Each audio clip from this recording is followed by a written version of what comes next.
마가복음 2장 16절 17절 말씀.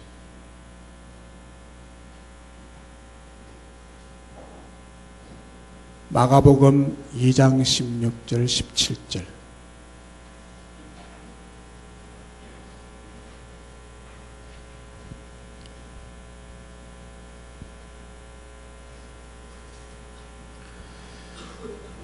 찾으신 줄로 알고 말씀을 봉독합니다.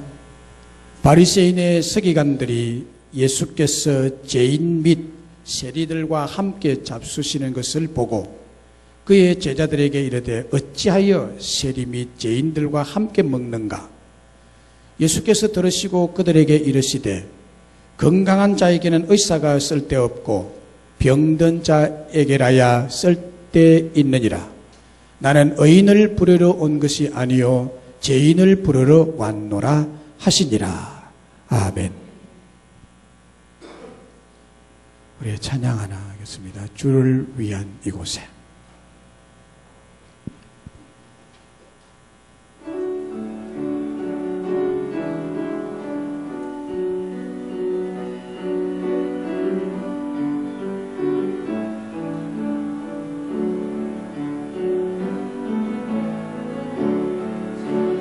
위한 이곳에 예배하는 자들 중에 그가 찾는 이 없어 주님께서 슬퍼하시네. 주님이 찾으시네. 그 한 사람 그 예배자. 내가 그 사람 되기 간절히 주께 예배하네. 주를 위한 이곳에, 주를 위한 이곳에 예배하는 자들 중에 그가 찾는 이 없어 주님께서 슬퍼하시네. 주님이 찾으시니 그 한 사람 그 예배자. 내가 그 사람 되기 간절히 주께 예배하네. 주 은혜로 이곳에서 있네. 주임제에 엎드려져라네. 그 내 것도 난 필요 없네. 주님만 경배해. 주 은혜로 이곳에서 있네. 주임제에 엎드려져라네. 그 내 것도 난 필요 없네. 주님만 경배해.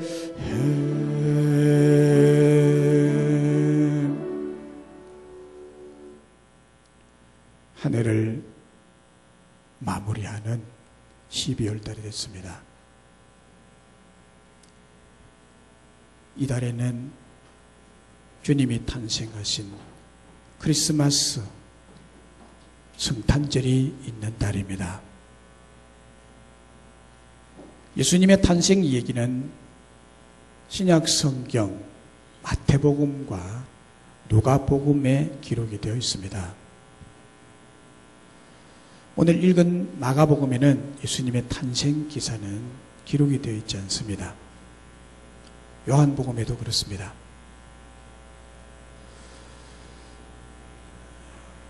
그런데 예수님께서 탄생하신 날짜에 대해서는 정확하게 기록된 곳이 성경 어느 곳에도 없습니다. 그래서 혹 어떤 분들은 성탄절이 12월 25일이라는 날짜에 대하여 의문을 가지고 있고, 또 그 의문 때문에 신앙생활에 지장이 되는 분들이 있을 수가 있습니다. 그래서 그 의문을 풀어드리기 위해서 왜 성탄절을 12월 25일로 지키는지 그 역사적인 배경에 대해서 여러분들에게 말씀을 드리겠습니다. 예수님께서 탄생하신 탄생은 분명한 사실입니다. 이 땅에 태어났습니다. 태어났으면 분명히 탄생한 날이 있습니다. 예수님께서 탄생하신 그해 바로 그날 동방 박사들이 첫 성탄절을 황금과 유황과 모략의 값비싼 선물을 드림으로 성대히 지키고 난 이후에 초대교회 때는 오늘날과 같은 성탄절을 지키지는 아니했습니다. 성경 기록에 그 어디에도 없습니다. 예수님께서 유월절을 지켰다는 기록이 남아있지만 공생의 33년 동안 예수님의 탄생일을 기념하여 제자들과 예수님, 또 예수님을 따르던 여인들과 함께 모여서 예수님의 생신을 기념하고 지켰다는 기록이 사복음서에는 없습니다. 그리고 교회 시대인 서신서에도 없습니다. 그러다가 4세기에, 그러니까 주후 350년에서 360년대에 들어와서 예수님의 탄생을 축하하는 의식이 행하여지기 시작했습니다. 이 초기에는 날짜가 일정치 않았기 때문에 1월 6일, 3월 21일, 12월 25일 중 한 날을 택해서 지켜왔습니다. 예수님의 탄생일이 성경 어디에도 맹시된 기록이 없기 때문에 어느 때인지 분명치 않아서 당시 로마가 세계를 점령하고 있었던 시기이기 때문에 로마의 최대 축제일인 12월 25일을 성탄 기념일로 지킴으로 시작되었다고 보는 것입니다. 그러다가 서방교회인 로마 교회와 동방교회인 그리스 교회가 350년에서 360년대를 전후해서 12월 25일을 성탄절 행사를 해오게 된 것이 오늘날의 성탄절기로 자리 잡기 시작했던 것입니다. 그래서 날짜는 하나님의 뜻에 의해서 숨겨지고 성경에 밝히지 않으셨지만 예수님께서 탄생하신 날짜는 분명하므로 전통적으로 지켜오는 12월 25일을 우리 교회에서도 지키고 있습니다. 전 세계적으로도 지키고 있습니다. 12월 25일을 기점으로 교회들은 12월을 예수님의 탄생을 준비하는 절기로 잡고 있습니다. 그 절기의 이름을 대강절 혹은 대림절이라고 합니다. 이 대강절 기간 동안은 예수님의 나심을 준비하고 그 나심을 축하하고 기뻐하는 절기입니다. 예수님의 탄생은 온 인류의 기쁨이요, 온 인류의 희망이요, 온 인류의 축복입니다. 그러므로 우리 교회에서도 예수님의 탄생을 희망으로 기다리는 대강절을 맞이해서 이번 주부터 예수님께서 오신 이유에 대하여 말씀을 나누고자 합니다. 오늘 봉독한 본문을 보면 예수님께서 이 땅에 무엇 때문에 오셨는가를 말씀하고 있습니다. 17절을 보시면 예수께서 들으시고 그들에게 이르시되 건강한 자에게는 의사가 쓸데없고 병든 자에게라야 쓸데있느니라. 나는 의인을 부르러 온 것이 아니요 죄인을 부르러 왔노라 하시니라. 예수님께서 이 땅에 오신 분명한 이유를 예를 들어서 알기 쉽게 말씀하고 계십니다.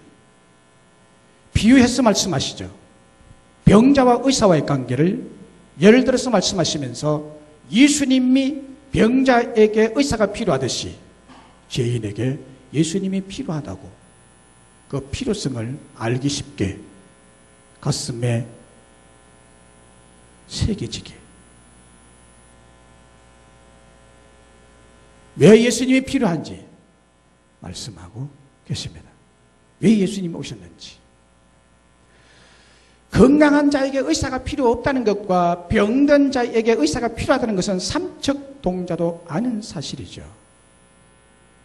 이와 같이 예수님은 마치 병자에게 의사가 필요하듯이 죄인에게 구세주 예수님 자기가 필요하다고 말씀을 하시고, 나는 의인을 부르러 온 것이 아니다. 죄인을 부르러 왔노라. 할렐루야. 성탄절에 예수님이 오신 이유.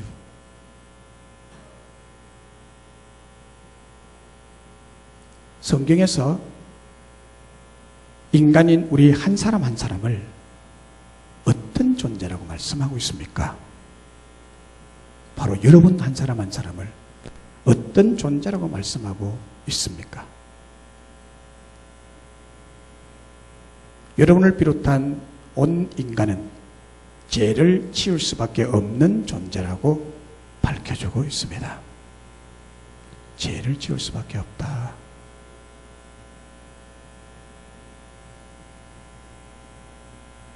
(16절) (17절에) 예수님의 성경에 나타난 대로 죄인과 세리, 병든 자, 죄인을 부르러 왔노라. 이 말씀에서 보면 인간인 우리들이 이 사람들과 같은 존재들이라는 것입니다. 당시에 죄인 취급에서 상대도 하지 않았던 세리, 병든 자, 죄인이라고, 우리도 그와 같은 존재들이라고, 그래서 내가 왔노라고 말씀한 것이죠. 인류 역사의 위대한 발견들이 참 많습니다. 불을 발견한 것, 콜럼버스가 신대륙인 아메리카를 발견한 것, 영국의 세균학자 플레밍이 페니실린을 발견한 것, 퀴리 부인이 핵 원료가 되는 우라늄을 발견한 것 등등 많습니다. 그러나 인간 세계에서 가장 위대한 발견은 바로 소크라테스가 발견한 너 자신을 알라고 한 것처럼 나 자신의 발견입니다. 내가 누구냐? 사람은 자기 스스로를 발견 못합니다.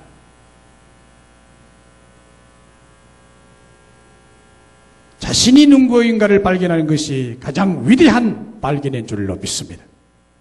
불을 발견한 것보다도, 신대륙을 발견한 것보다도, 페니실린을 발견한 것보다도, 우라늄을 발견한 것보다도 더 위대한 발견은 나 자신을 아는 나 자신의 발견입니다.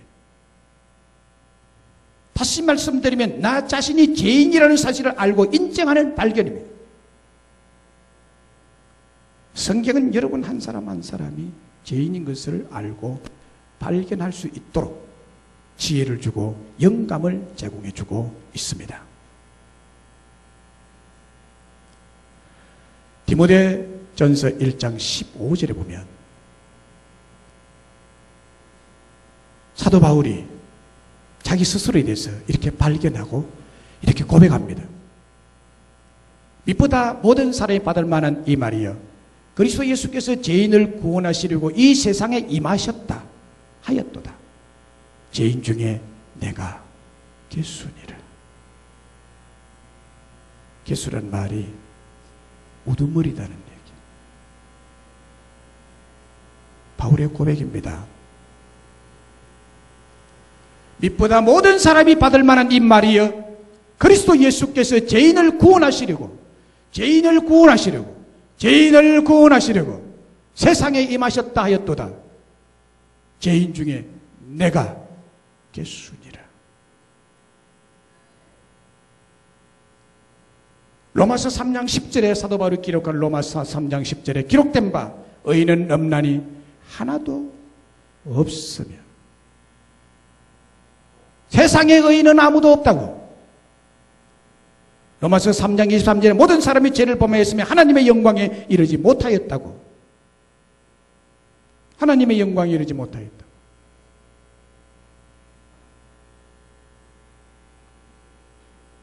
이 세상에 사는 모든 사람 중에 의인이 한 사람도 없고 모든 사람이 원하는 의는 행하지 아니하고 원치 않는 죄를 지으며 살아간다고 밝히고 있습니다.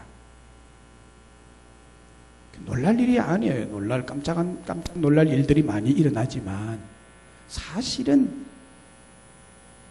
당연한 결과로 나타나는 놀랄 일들이죠. 왜냐하면 의인은 행하지 아니하고 원치 않은 죄를 지으며 살아간다는 것이 인간이고 인류라는 것이기 때문에 그렇습니다. 성경은 맞습니다. 누가복음 18장 10절로 14절에 보면 자칭 의인이라고 하는 교만한 바리새인의 기도와 자신이 감히 하나님을 우러러볼 수도 없는 죄인이라고 고백하는 세리의 기도가 대조적으로 소개되고 있습니다. 교만한 바리새인은 당당하고 떳떳하게 하나님 앞에 고개를 들고 이렇게 기도합니다. 하나님이여, 나는 토색이나 불이나 간음을 하는 자들과 같지 아니하고 이 세리와도 같지 아니함을 감사하나이다. 나는 일일이 2번 금식하고 또 뭐를 드리고 드립니다. 그런데 세리는 어떻게 기도했는가 하면 가슴을 치며 하나님이여 불쌍히 여기소서, 나는 죄인이로소이다 라고 고백했습니다. 나는 죄인으로서이다. 예수님은 이 두 사람 중에 누가 의롭다고 인정받고 돌아갔겠느냐? 세리다라고 말합니다. 나는 죄인입니다라고 고백한 사람. 위대한 발견을 한 자가 세리죠. 이 말씀에서 두 종류의 사람이 나오듯이 이 세상에는 두 종류의 사람이 살아가고 있습니다. 자기 자신이 의인이라고 생각하며 사는 사람, 오늘 본문에 나오는 바리새인과 서기관들입니다. 그리고 두 번째는 자신이 죄인이라고 생각하고 사는 사람입니다.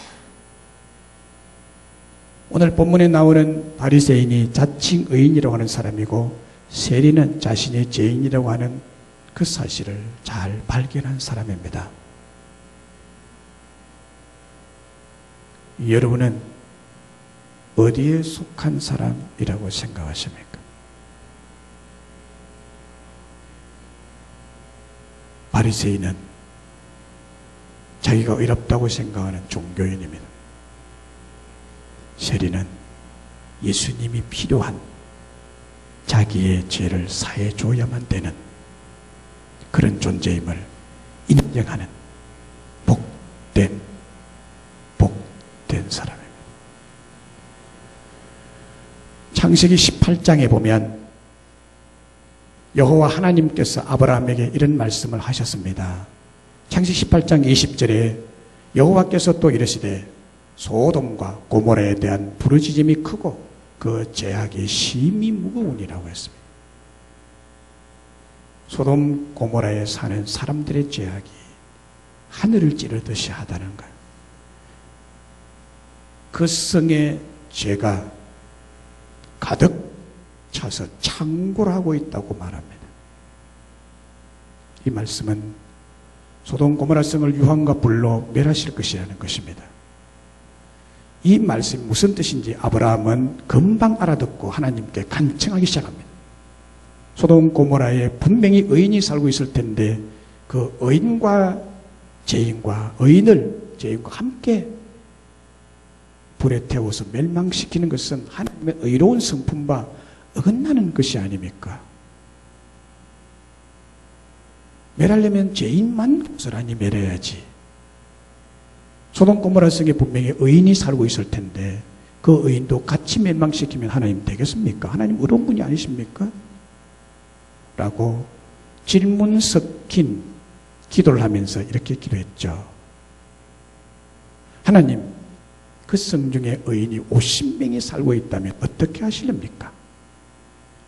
그때 하나님께서 이 말에 대한 대답을 하셨습니다. 그 성 중에 의인 50명이 살고 있다면 내가 그 성을 용서하리라. 의인 50명이 없다는 말이죠. 그래서 아브라함이 그러면 50명이 없다면 45명은 있을 수 있지 않습니까? 45명은요. 45명도 없다. 40명은요. 40명도 없다. 30명은요. 20명은요. 10명은요. 하나님의 최종 대답은 소돔 성읍과 고모라 성읍에 의인이 10사람도 없다고 했습니다. 아브라함의 조카 롯과 그의 가족들이 이 소돔 고모라 성에 살고 있었는데 그 가족들도 의인이 아니었다는 것입니다. 그렇다고 죄인이라는 사실조차도 알지 못하고 그곳에서 살아가고 있었습니다. 의인은 없나니 한 사람도 없다는 성경의 진단은 옳습니다. 여러분, 그때나 지금이나 여전히 의인은 없고 한 사람도 없습니다. 죄를 지어서는 안 된다는 것을 학교에서도 가르치고 가정에서도 가르치고 유치원생 때부터 어린이집에서부터 장년, 노년에 이르기까지 가르치고 있습니다. 또 가르침을 받고 있습니다. 뿐만 아니라 죄의 결과는 좋지 않다는 것과 사망이라는 것도 가르치고 있습니다. 무엇보다도 자신이 이 사실을 알고 있습니다. 그러나 현실은 누구든지 죄를 범하고 있다는 것이죠. 그렇게 가르침을 받아도 마음속에 분노, 탐욕, 불순종, 다툼, 거짓 이런 것들을 원치 않지만 가르쳐주지도 않았지만 또 죄를 짓는 실수를 하고 후회를 계속 하기도 합니다. 죄를 범하면 죄를 정복하는 것이 아니라 또 죄가 없어지는 것도 아니라 죄의 무서운 결과가 다가온다는 불안과 죄책감과 두려움이 자신의 마음속에 그대로 남게 됩니다. 오래전에 영국에서 있었던 일입니다. 한 신문사가 영국에서 아주 잘 나가는 유명한 50명의 유명 인사들에게 이런 메시지를 보냈습니다. 다 들통났다. 다 알려졌다. 빨리 도망가라. 이런 정보를 무기명으로, 익명으로 보냈습니다. 그리고는 그 다음날 그 집에다가 전화를 걸었습니다. 전화를 걸어보니 정보를 받은 사람들이 예외 없이 전부 다 도망을 다 가버리고 없다는 것입니다. 구체적으로 무엇이 발각되었는지를 밝히지 않았는데도 불구하고 남몰래 지은 죄가 들통이 났다는 말에 도망을 간 것입니다. 이 익명의 유명한 자들이 영국의 사람들이 우러러보는 존경하는 사람들이 이 말 한마디에 남몰래 지은 죄가 많았던가 봐요. 들통이 났다는 말에 다 도망가 버렸어요. 각자 자신의 죄책감과 불안과 두려움이 그 마음에 남아있었기 때문에 피신을 하고 도망을 갔을 것입니다. 그러면 왜 이런 죄책감과 불안과 두려움이 남는 죄를 사람들은 그렇게 지을까요? 왜 지을까요? 망하는 줄 알면서 왜 그럴까요? 제주도 지사가 왜 그랬을까요? 옷을 벗을 줄 알면서. 그 이유는 인간은 태어나면서부터 죄성을 가지고 태어나기 때문입니다. 태어나면서부터 죄성을 가지고 태어났습니다. 로마서 5장 12절에 로마서 5장 12절에 보면 그러므로 한 사람으로 말미암아 죄가 세상에 들어오고 한 사람으로 말미암아 죄가 세상에 들어오고 죄로 말미암아 사망이 들어왔나니 이와 같이 모든 사람이 죄를 지었으므로 사망이 모든 사람에게 이르렀느니라. 한 사람 아담의 불순종으로 죄가 이 세상에 들어오게 됐다는 거죠. 그 죄가 대를 이어 내려오므로 세상 모든 사람이 죄를 짓는 죄인이 되었다는 말입니다. 그래서 이 세상에 태어나는 모든 사람은 아예 태어나면서부터 죄인으로 죄성을 가진 사람으로 태어났다는 것이 성경의 지적입니다. 시편 51편 5절을 보면 내가 죄악 중에 출생하였으며 모친이 죄 중에 나를 잉태하였나이다. 내가 죄악 중에 출생하였으며 모친이 죄 중에 나를 잉태하였나이다. 다윗의 고백이죠. 그가 죄인인 것은 태어나서 배웠어가 아니라 엄마 태중에서부터 죄를 짓는 습성을, 죄를 짓는 속성을 가지고 태어나서 그 죄가, 자기에게 일어나는 죄가 엄마 태중에서부터 시작이 되었던 것이라고 고백하는 말씀입니다. 우리 모두도 마찬가지입니다. 태어나면서부터 선천적으로, 생내적으로 죄를 지을 수밖에 없는 성품을 가지고 태어났다는 말씀입니다. 인간은 누구에게나 이와 같은 죄성을 가지고 있습니다. 미움이 있고 다툼이 있고 시기가 있고 질투가 있고 탐욕이 있고 엄란이 있고 방탕이 있고 거짓이 있고 뭐 이런 것 다 언급하려면 시간이 없습니다. 이런 죄성들을 가지고 있습니다. 어린 아이에게 엄마가 꿀이 발리고 아주 맛있는 빵을 먹으라고 애한테 주었습니다. 아주 맛있게 빵을 먹고 있는 아이를 보니 엄마도 그것이 한 입 먹고 싶어서 아이한테 엄마 한 입 달래? 엄마 한 입 줄래? 그랬더니 싫다고 했습니다. 그래서 엄마가 억지로 먹고 있는 빵을 엄마가 한 입 빼먹어 버렸습니다. 그랬더니 난리가 났습니다. 그 순간에 3살짜리 아이가 빵을 땅바닥에 내던지면서 울면서 주저앉아서 그냥 뒹굴기 시작합니다. 엄마가 내 빵 뺏어 먹어서 엄마가 내 빵 뺏어.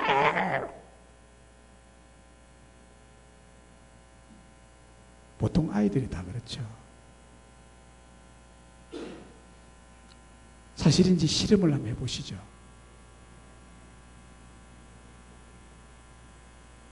이 아이의 욕심, 빵을 내던지고 울며 성질을 부리는 이 아이의 성질, 누구에게 배운 것일까요? 아니요. 아무도 그렇게 하라고 가르쳐주지 않았어요. 빵을 누가 뺏어 먹더라 성질을 부리고 빵을 던져버리고 딩딩 굴르면서 갱갱갱 울으라라고 가르쳤습니까? 아니요. 그렇게 가르칠 엄마도 없어요. 아무도 가르쳐주지 않았습니다. 이것은 태어나면서부터 가지고 나오는 것입니다. 이미 그 아이의 마음속에 이런 성질을 부리는 것이 들어있었습니다. 그렇습니다, 여러분. 인간은 누구에게나 태어나면서부터 이런 생내적인 죄성을 가지고 평생을 그렇게 살아가게 되어 있는 것입니다.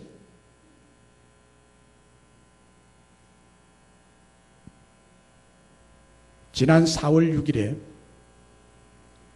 육군 28사단 포백연대 의무대 소속 윤일병을 선임병들이 집단 구타로 사망하게 된 사건도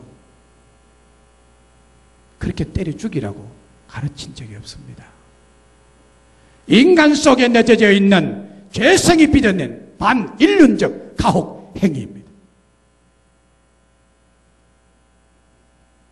4월 16일에 일어난 세월호 침몰 사고로 많은 사람이 희생된 것에 대한 합동수사본부의 최종 발표를 제가 신문에 읽었는데 거기에 보니까 여러 가지 이유가 있더라고요. 그 중에 대표적인 것이 이것입니다. 운임을 더 많이 받아내기 위해서 과도한 짐을 실었기 때문이다.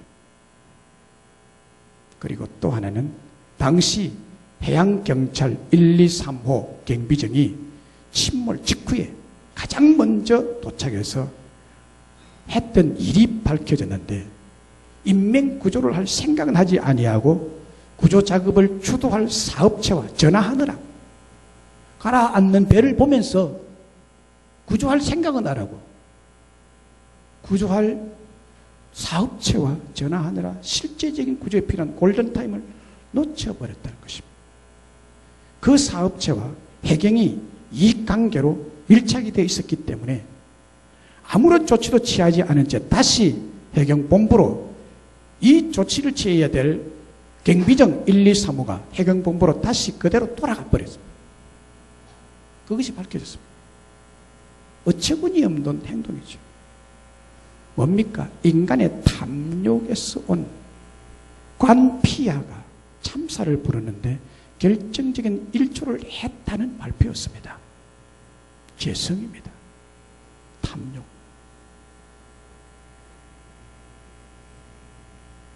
우리나라를 떠들썩하게 한 제주도 지사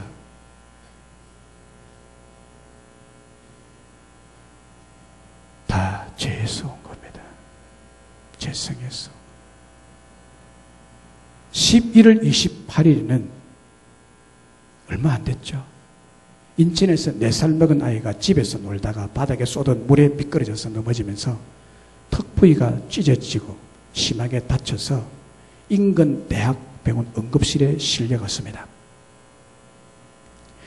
이 아이를 수술한 의사는 만취 상태에서 자기 몸을 제대로 가누지도 못할 정도로 비틀거렸으면 그랬다고 했습니다. 그리고 상처 부위에 소독도 안 하고 수술용 위생 장갑도 끼지 않은 채 대강 쇠바늘을 꿰매고 말았다는 것입니다. 일어나지 말아야 될 일이 병원에서 의사를 통해서 일어났습니다. 물론 술 취한 상태에 수술한 의사는 파면이 됐다고 그래요. 이런 사건들을 보면 왜?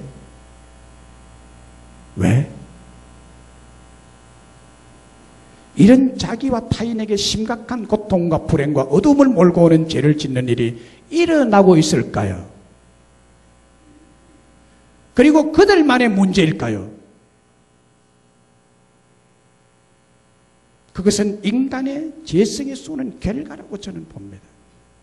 이 생리적 죄성이 탐욕을 불러오고 그 개인적 탐욕이 온갖 실수와 자기 이익만을 추구하게 하고 타인의 생명과 행복은 염두에 두지 않은 채 이렇게 만드는 근본적인 에너지가 되는 것이 이 죄성이에요. 인간에게 누구나 이와 같은 놀라운 힘을 발휘하는 죄성이 내재되어 있다는 사실입니다. 그래서 성경은 의인은 없나니 한 사람도 없고 모든 사람이 죄를 범하였기 때문에 하나님의 영광에 이를 수 없노라고 선언하고 있습니다. 사랑하는 성도 여러분, 오늘 이 시간 우리 모두 이 예수님 앞에 나아가야만 우리의 삶에 희망이 있고 소망이 있는 줄로 믿습니다. 예수님은 저와 여러분을 위해서 이 땅에 오신 분이십니다. 우리 다 같이 찬송을 하겠습니다. 나를 위해 오신 주님, 나의 죄를 위해.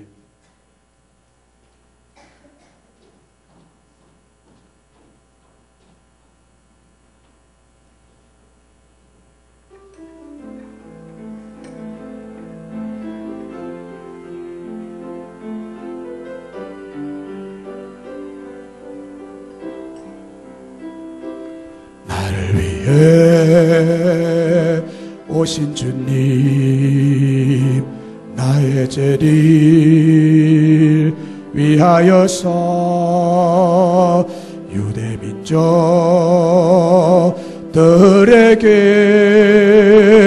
잡히시던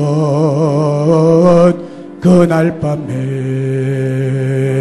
아무런 말도 없이 우리에게 사랑을 보여주신 주님 예수, 십자가를 지셨네. 그러나 언젠가 주님을 부인하며 원망하고 있을 때에 나에게 오셔서 사랑의 손길로 어루만지셨네. 거절할 수 없어, 외면할 수 없어 주님의 그 손을 잡았었네.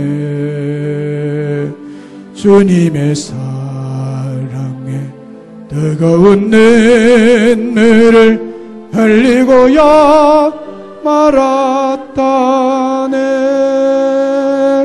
그러나 언젠가 주님을 부인하며 원망하고 있을 때에 나에게 오셔서 사랑의 손길로 어루만지셨네. 거절할 수 없어, 외면할 수 없어 주님의 그 손을 잡았었네. 주님의 사랑에 뜨거운 눈물을 흘리고야 말았다네.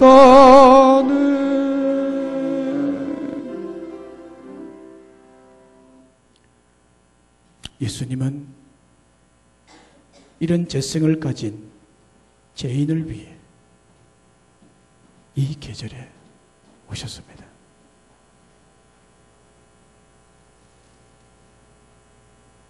건강한 자에게는 의사가 쓸데없고 병든 자에게라야 쓸데있느니라. 나는 의인을 부르러 온 것이 아니요 죄인을 부르러 왔노라. 죄인을 부르러 왔노라. 오늘 이 말씀에서 유대인의 지도자들인 바리새인과 서기관들이 예수님이 왜 죄인 취급하는 세리들과 같이 식사를 하느냐고 비난을 했습니다. 예수님이 살던 시대나 오늘날도 누구와 식사를 함께 한다는 것은 서로 우정을 다지고 하나가 되고 친밀한 관계를 나타내는 것입니다. 그러니까 함께 식사를 한다는 것은 똑같은 사람이라는 것입니다. 당시 세리는 과도한 불법 세금 징수로 착복하는 자들이고 국민의 피를 빨아먹는 탐욕이 가득한 죄인이라고 낙인이 찍혀 있었는데 예수님께서 이들과 식사를 한다는 것은 그들과 똑같은 죄인이라고 비난을 한 것입니다. 오늘 말씀은 바리새인과 서기관들의 이런 교만에 대해서 예수님이 하신 말씀입니다. 예수님께서 바리새인과 서기관들의 비난과 정죄의 말을 들으시고 그들에게 이 말씀을 하셨습니다. 우리 예수님께서 하신 말씀을 들어보십시오.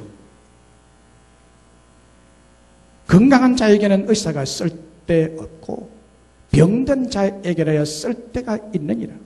나는 의인을 부르러 온 것이 아니요 죄인을 부르러 왔노라.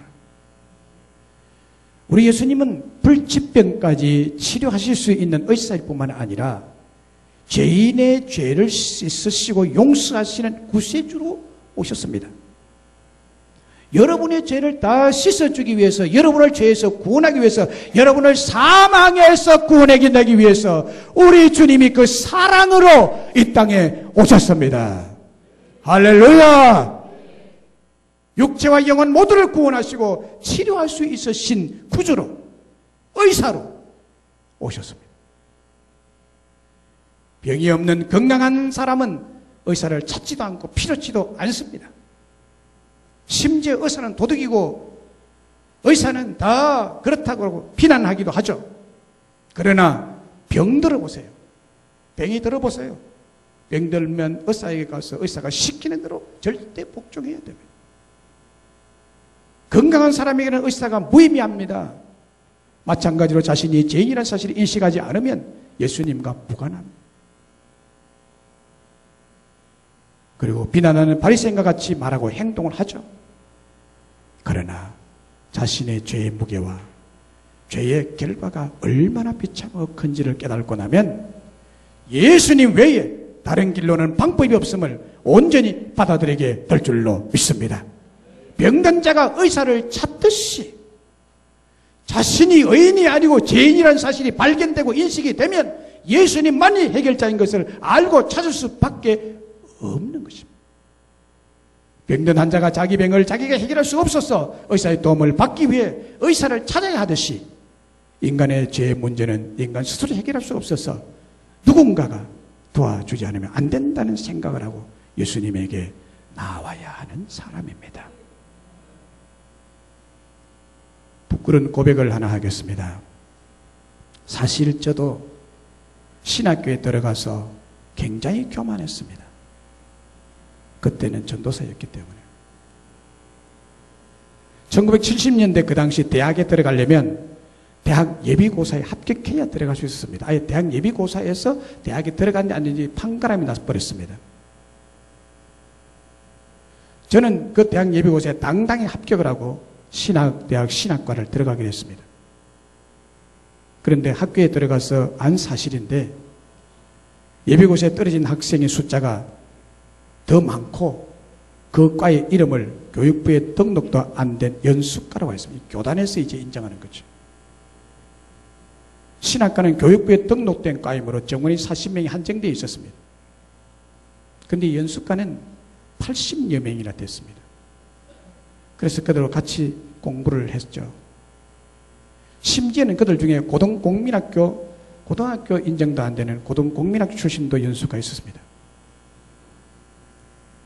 그때 당시만 해도 우리 고려신학대학이 영세하였기 때문에 학생들을 많이 모집해야 됐거든. 정부에서 인정하는 인원만 가지고는 경영이 불가능하니까. 교단의 사정은 충분히 이해를 합니다. 신학 공부를 하면서 저는 늘 우월감과 교만한 마음을 가지고 있었습니다. 연수과 학생들을 보고 대학 예비고사도 합격 못한 사람들이 와서 같이 한다. 속으로 늘 업신여겼습니다. 근데 신학교를 졸업하고 목사님들이 다 같이 됐죠. 목회 현장에서는 그들에게 하나님의 은혜가 더 임하고 목회를 더 잘해요. 그들이 목회를 더 잘하더라. 어느 날 하나님의 말씀이 저에게 왔어요. 이 사실을 깨닫게 되는 이것뿐이겠습니까? 내가 정말 죄인이구나. 신락 같은 그 하나 가지고 교만하게. 바울의 고백대로 내가 죄인 중에 개수구나. 이 고백이 나의 고백이 되면서 저에게 있는 교만한 생각을 버리기를 시작했습니다. 하나님께서 주의 종으로 쓰시는 목회자들에게 대학 예비고사 합격한 것이 의미가 없더라고요. 의미가 없더라고요. 이 교만한 생각을 가지고 있으므로 하나님의 은혜가 저의 삶에 없다는 것을 크게 깨달았고, 예수님 나에게도 은혜를 베풀어 주세요. 내게도 은혜를 베풀어 주세요. 그렇게 눈물로 기도한 적이 있습니다. 제가 정말 교만한 죄인이라는 사실을 발견하게 된 것은 제 인생에 있어서 정말 위대한 발견이죠. 쉬운 일 같지만 어려운 일이에요. 이 발견하는 것은. 사랑하는 여러분, 놀랍게도 예수님은 병든 사람처럼 죄를 이기지 못하는 저와 여러분에게 먼저 찾아오셨습니다. 내가 찾은 것이 아니라 주님이 찾아오셨어요. 식사 자리까지 찾아오셔서 함께 먹으시며 용납해 주시고 영접해 주시고 용서해 주시고 닦아 주시고 치료해 주시는 주님이셔요. 누가복음 15장에 보면 탕자 이야기가 기록되어 있습니다. 이 탕자는 아버지가 살아계신데도 자기에게 돌아올 유산을 억지로 챙겨서 먼 타국으로 가서 몇 년 사이에 재산을 허랑방탕에 다 써버리고 거지꼴로 집에 돌아왔습니다. 온몸에 똥냄새가 돼지 우리에서 살았기 때문에 그냥 자식이 아닌 것 같아요. 그때 그 아버지는 그 탕자 아들을 어떻게 용납하며 어떻게 영접하며 용서하고 닦아주고 대우하셨죠?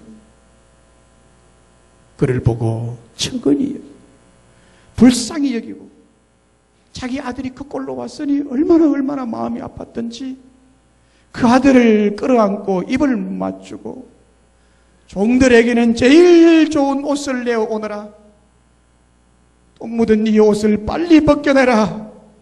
제일 좋은 옷을 입혀라. 손에 금반지를 끼워라. 발에 신발을 다시 신겨라. 탕자를 완전한 자기 아들로 새 사람으로 그 아버지가 단장시켜 주었습니다. 그뿐만이 아닙니다. 살찐 송아지를 잡고 음식을 장만해서 많은 사람들 초청해서 큰 잔치를 베풀고 풍악과 춤을 추는 환영 만찬을 열었습니다. 그리고는 그 아들을 동네 사람들에게 소개하면서 이렇게 말했습니다.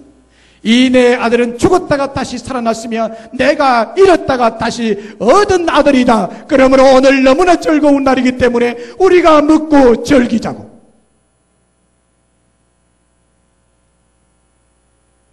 탕자의 재성을 가진 우리들을 비유했죠.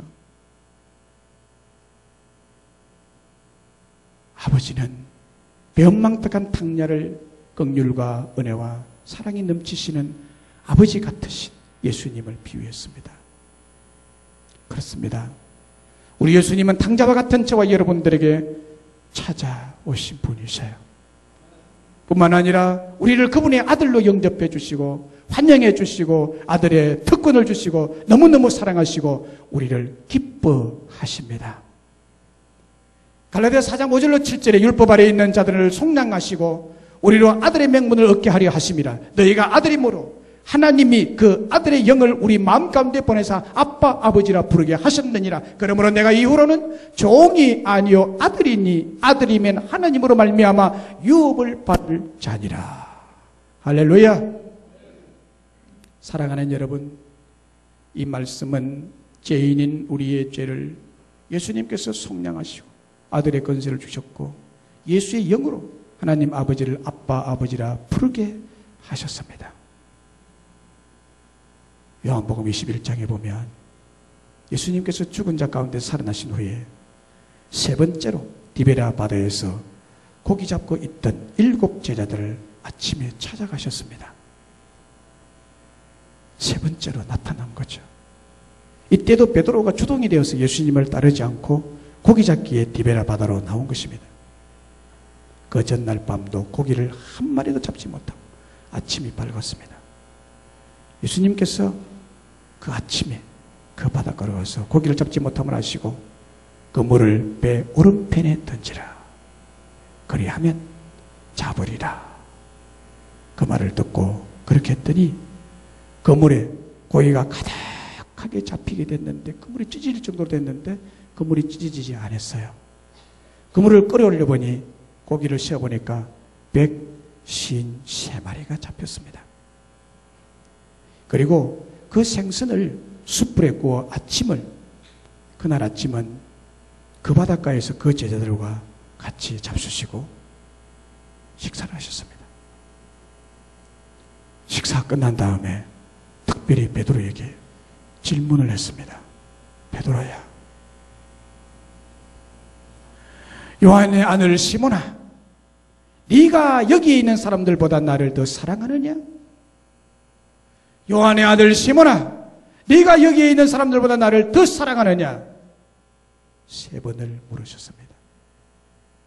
예수님께서 십자가 지시기 전 신문을 받으실 때 3번이나 부인하고 부활한 것을 직접 보고도 예수님을 끝까지 따르지 않고 고기 잡으러 간 베드로의 마음을 아시고 그렇게 물으신 것입니다. 네가 나를 사랑하느냐?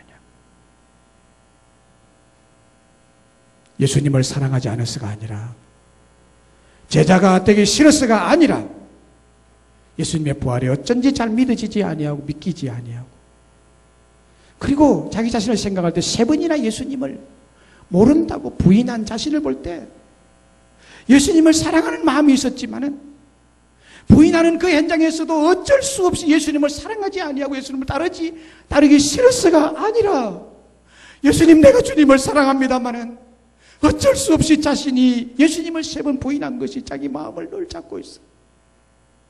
부활한 예수님을 보고도 그가 지금 바닷가에 고기 잡으러 가고 예수님을 따라야 될 그가 고기 잡으러 간 이때에 그는 왜 그랬느냐?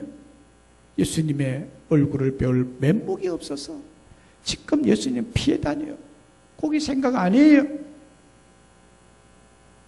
예수님 생각이 그 마음에 충만히 가득한 베드로입니다. 그런데 예수님 얼굴을 배울 면목이 없어서 피해 다녔죠. 그런데 그 베드로를 디베랴 바닷가에, 갈릴리 바닷가에까지 가서 찾아오셔서 그 베드로를 책망치 않으시고, 그 베드로를 용납하시고, 그 베드로를 용서하시고, 그 마음을 헤아려 주시는 예수님이셨습니다.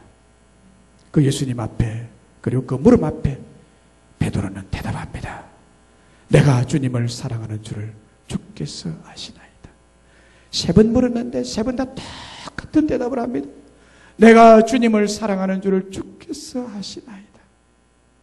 내가 오늘 여기에 고기 잡으러 온 것은 고기 생각해서 온 게 아니에요, 주님. 내가 주님을 사랑한 것을 주님이 아시잖아요. 예수님께서도 똑같은 말씀으로, 그렇다면 내 어린 양을 먹이라, 내 양을 치라, 내 양을 먹이라. 예수님께서 죄인인 베드로를 찾아오셔서 모든 잘못, 모든 죄를 용서해 주시고 묻지도 않으시고 예수님의 사도로, 양치는 목자로, 사명자로 많은 사람을 축복하는 축복의 통로로 베드로를 세우셨습니다. 예수님은 의인을 찾아오지 않으시고 죄인을 찾아 구원하시고 행복한 삶을 살도록 하셨습니다. 건강한 자를 찾아오지 않으시고 병든 자를 찾아오셨습니다. 강한 자를 찾아오시지 않으시고 약한 자를 찾아오셨습니다. 뿐만 아니라 오늘 저와 여러분을 찾아오셨습니다.